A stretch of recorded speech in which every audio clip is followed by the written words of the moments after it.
As we gather this evening on this December 27th, 2025, in the closing days of another year of trial and triumph, I come before you to report on the state and the trajectory and the course that we must take for this nation. The state of our nation is a resilient one. It is strong because the American people are strong.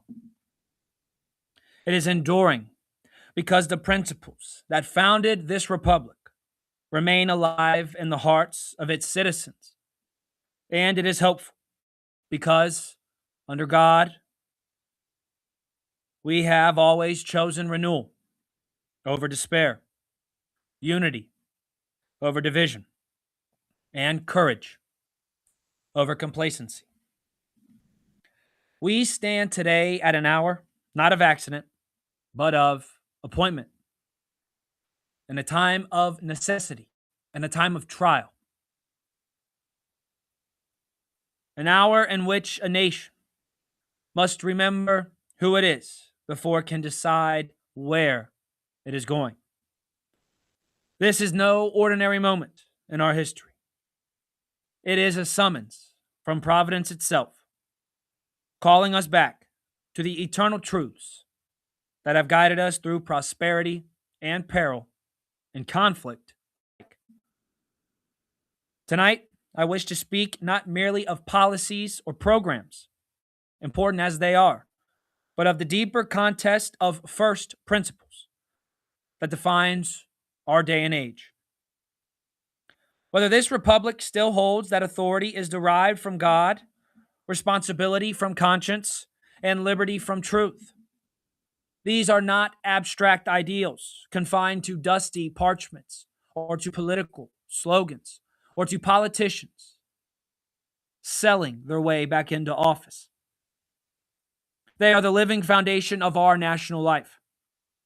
That authority derived from God, this truth animated the Declaration of Independence when our founders asserted that we are endowed by our Creator with certain unalienable rights. It reminded John Adams that our Constitution was made only for a moral and religious people. It echoes in every office and in every oath that is taken in this chamber, where we pledge allegiance not to men or to parties, but to the Constitution and to the republic for which it stands. Responsibility from conscience. This is the quiet voice that guided Abraham Lincoln through the agony of civil war, preserving a union dedicated to the proposition that all men are created equal. And liberty from truth. This is the torch passed to each new generation. As President John F. Kennedy proclaimed, unwilling to permit the undoing of those human rights to which this nation has always been committed. My fellow Americans, we are not a people divided by nature, nor destined for endless conflict. We are one nation under God, formed from many households, bound by a common and shared inheritance, and judged by a shared moral standard. We differ in party and region, in background and disbelief and belief, but we are united by a principle older than any platform, any party, any ideology, and any institution founded by men. And that difference is that free men and women under God are capable of governing themselves. This year, we have seen that unity strained and tested, yet we have also seen it prevail. In communities struck by natural disaster, Americans of every stripe rush to aid their neighbors. In classrooms and in factories, in farms and in labs, millions have continued the quiet work of building families, businesses, and futures. In our armed forces, those brave men and women stationed around the world, we have witnessed sacrifice that reminds us what true brotherhood and duty means. Self-government, rightly understood, demands that the will of the majority be disciplined by reason and righteousness, while the rights of the minority are safeguarded and protected by law and by responsibility. When either is forsaken, liberty begins to fade and tyranny, whether loud in its declarations or quiet in its advance, takes root. History offers us solemn warnings. Nations that banished religious intolerance only to embrace political persecution merely changed the face of oppression. We do not honor faith by silencing it, nor secure peace by punishing honest conviction. A republic that forgets its moral foundation will, in time, surrender its freedom entirely, first in pursuit of efficiency, then in the name of security.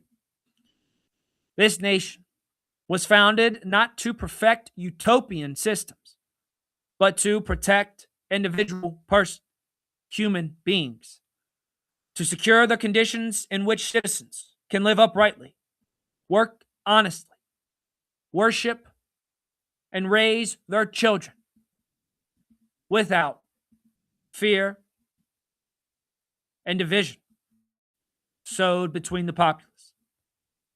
Yet voices in this day and age and in our time declare that Republican self-government, the one that begins at the home, is outdated, that decisions must be shifted upward to distant enterprises and institutions, and outward to global institutions, all the while pulling it away further and further from the people themselves. We are told that experts and permanent agencies know better than parents, that international abstractions must take precedence over local hardships and realities we all face on a daily basis, and that power concentrated is power made effective. I reject this view. I believe with all my heart that a people anchored in moral truth is stronger than any bureaucrat, any institution, and any agency ever devised. A nation governed by the consent of its citizens is more durable than one ruled by decree from on high. The weakness we face lies not in our constitutional design, but remains the envy of the world, but in our occasional unwillingness to live up to its demands. Nowhere is this truth more evident than in our economic life. From the beginning, America, this republic, has honored work, not merely for the wealth it generates, but for the character and security that it builds. From the farmer who tills his land day in and day out, or the factory worker on the assembly line, the tradesman perfecting his craft, and the teacher shaping young minds one day at a time. These are not supporting actors in our national story. They are its authors. When an economy elevates speculation above production and prioritization, leverage above honest labor, and financial abstraction above stewardship of real resources, it offends the balance. It offends both justice and common sense themselves. Let it be known that true wealth is created when human ingenuity and effort are joined to beautiful gifts God has placed in our care. I want it to be known that we celebrate enterprise. What we oppose is enterprise severed from moral accountability. Great corporations exist by the permission of the people, and that permission carries solemn obligations. Thus, power, whether wielded in government or in commerce, must always remain subject to supervision directed toward the common good. It must be reaffirmed and applied to any and all on an equal ground. Regulation, properly conceived, is not an enemy of freedom, but a shield against injury. We know that law does not exist to punish achievement, but to prevent exploitation, whether obvious or hidden in layers of complexity. And at the same time, we must speak plainly about personal responsibility, personal stewardship. Charity that erodes human dignity is false compassion. Assistance that undermines initiative is not true mercy at all. For a free people must lift up the meek, must lift up the fallen, without teaching the able to depend permanently upon the state in its place.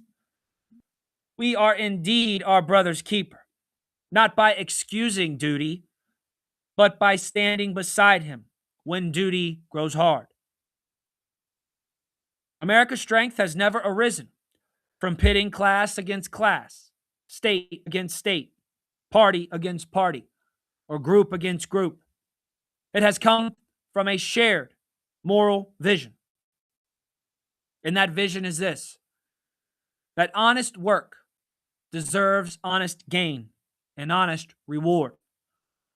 Law protects the innocent.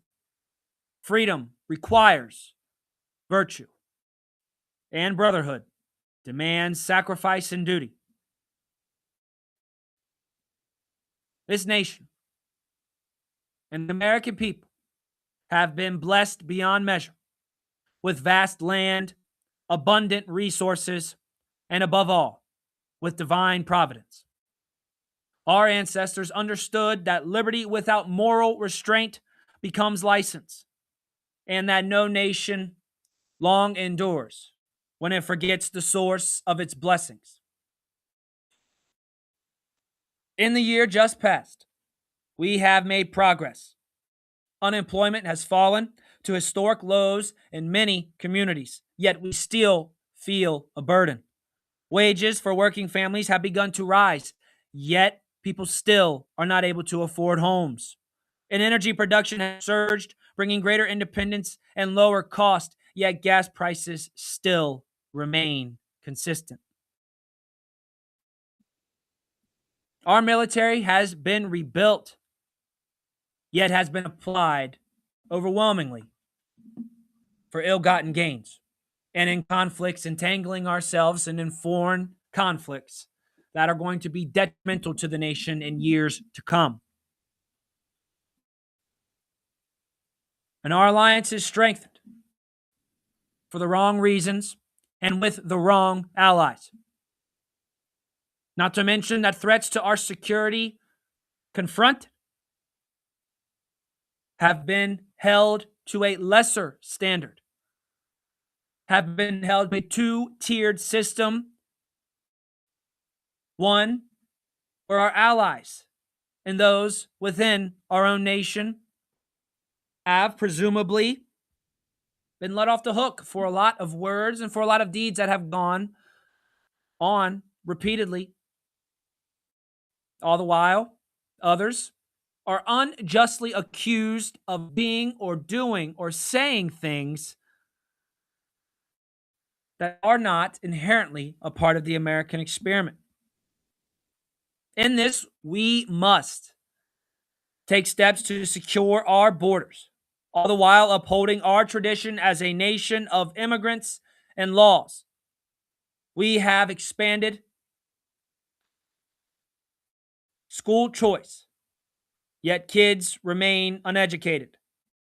We have tried to empower parents over distant institutions, yet the parents' voices are still drowned out. We have cut burdensome regulations, unleashing innovation and growth, yet where is the fruits of these moves? Where are the fruits of these actions?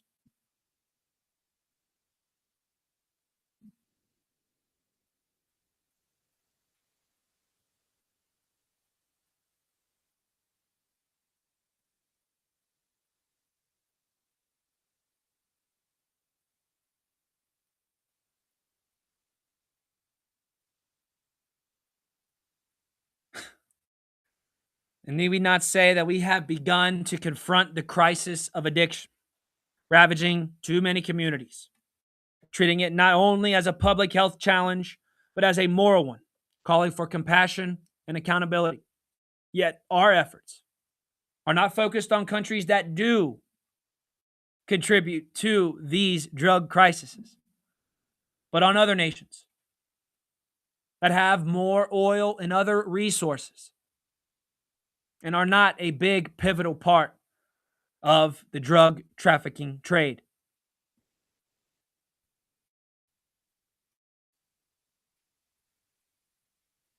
In this, we must reflect on the state of this nation, on the belief of not only this nation and the people within this nation and the Commonwealth that we all share the same interest that America must be given to the American people first. And then we help our friends second. We must put our efforts into consolidating power and into these things that we just talked about that on paper look good. But when you read between the lines, they are all used as weapons to silence. They are all used in the wrong manner. They are all used to the wrong sort of crowd. On paper, they all reflect a growth. They all reflect a shift in the perspective of the American experiment and of this nation itself. Yet, within the finer details of these things, these efforts have been in vain because they are not directed at where they need to be directed at. Needless to say, much remains to be done. Too many families still struggle with the cost of living. Too many young people face uncertain futures, burdened by debt, and too many communities feel left behind by an economy that seems to reward the connected few rather than the hard-working many. In the year ahead, let us commit to building an economy where work once again pays, where families can afford homes and health care, where institutions and innovation serves the common good rather than narrow interests. Let us reform our tax code to reward investment in America, not overseas evasion. And let us invest in infrastructure, roads, bridges, broadband, train tracks that connects our people and unleashes new, untapped opportunity. Let us prepare our workforce for the jobs of tomorrow through vocational training and apprenticeships programs that honor the dignity of skilled trades. On the world stage, America has reasserted its leadership. We have demanded fair trade that protects American workers. We have confronted adversaries, not with empty words, but with strength and clarity. And we need to continue to seek peace through strength, knowing that weakness invites provocation, while resolve deters it. But most importantly, here in this land, at home, we must restore trust in our institutions. We must defend the rule of law without fear or favor. We must protect freedom of speech and conscience for every citizen. And we must ensure that justice is blind and equal under the law. My fellow Americans, if we reclaim these foundational truths, if we return to moral clarity, personal responsibility, and faith in the capacity of free people to govern themselves. We need fear no challenge, no adversary, no uncertain future. So let us go forward together, not as warring factions, but as fellow citizens, as Americans, as stewards of this sacred republic, confident that ordered liberty endures, confident that self-government under God remains the surest path to human flourishing, confident that power, rightly understood and rightly applied, exists not to dominate, but to serve. May God continue to shed His grace on these United States, and may He guide us in the days ahead. Thank you. God bless you, and God bless the United States of America.